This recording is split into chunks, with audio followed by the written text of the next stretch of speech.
yo'talni davolash uchun yo'tal dori berasizlar. Tinchlantiruvchi dori berasiz, ingalyatsiya olasiz. Masalan, antigistaminlar olasizlar, lekin tuzalmaydi. Nimaga bilasizlarmi? Foydasi bo'lmaydi. Keyin mana biz pulmonologlar kelasizlar, davolab sababini qilib beramiz. Asosiy muammo yo'tal sababini qidirmaysizlar. Nima uchun yo'talyapti degan savolni bermaysizlar.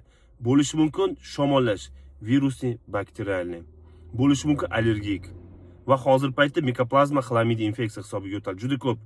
O'pka formalari ayniqsa mikoplazma xlamidga yo'talyapti. Va kichik bolada gijjalarning hisobiga yo'tal bo'lyapti. Katta insonlarda, masalan, yurak nuqsonlarida, pochka, buyrak nuqsonlarida va nerv tizimi yo'talari juda ko'p va ayniqsa bizda noto'g'ri ovqatlanish hisobiga oshqozon kasalliklari, jig'ildon qaynash hisobiga yo'tallar ko'payib boryapti. Mana shu savollarga yechim topsanglar, sizlar yo'tal dorisiz, ingalyatsiyalarsiz ham yo'talni davolab olasizlar. Sog' bo'linglar, hech kim yo'talmasin.